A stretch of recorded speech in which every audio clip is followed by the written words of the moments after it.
नमस्कार, आपका स्वागत है।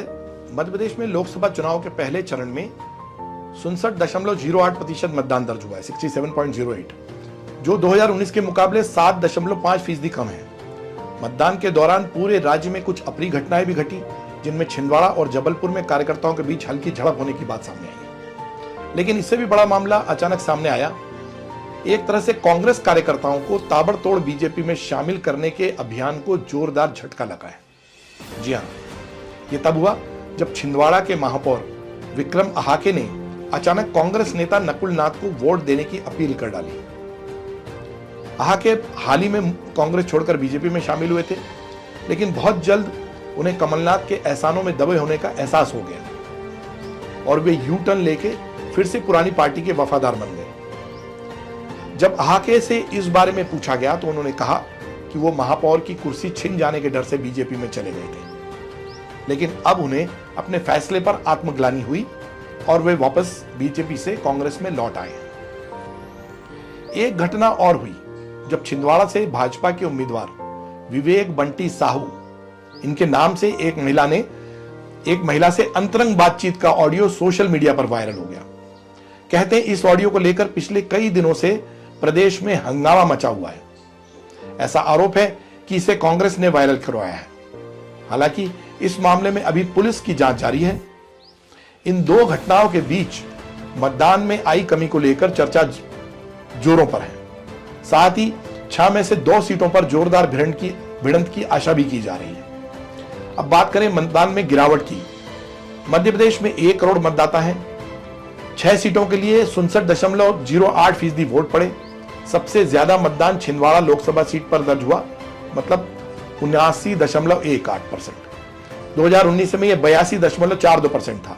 इसी तरह बालाघाट में 73.18%, जो 2019 में 77.61% था। मंडला में 77.76%, घटकर 72 हो गया।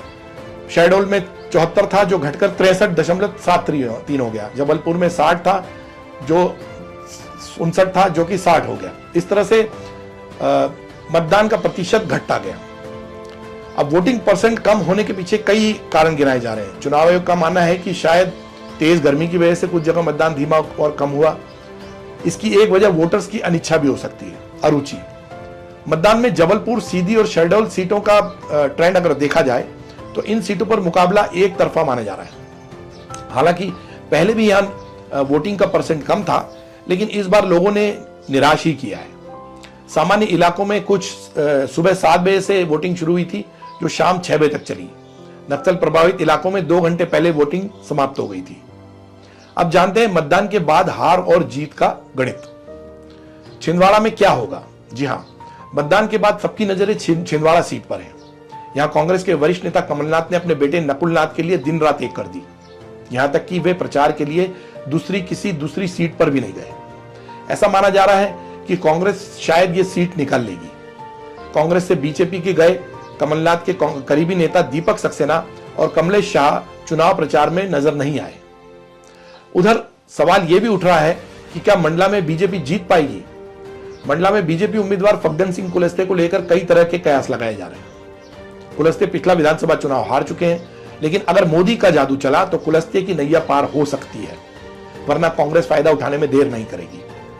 बाकी सीटों पर बीजेपी का पलड़ा भारी हो सकता है। यहां तक कई साल से बीजेपी एक तरफा चुनाव जीत रही है। सीधी में कमलेश्वर पटेल के खिलाफ डॉक्टर राजेश मिश्रा को समर्थन मिल रहा है।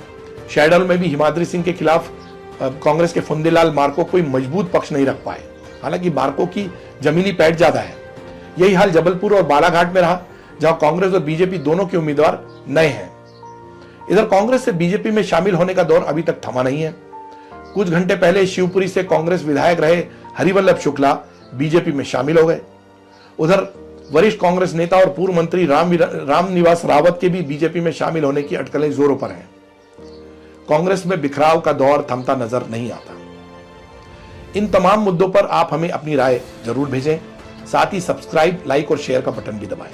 बहुत बहुत धन्यवाद।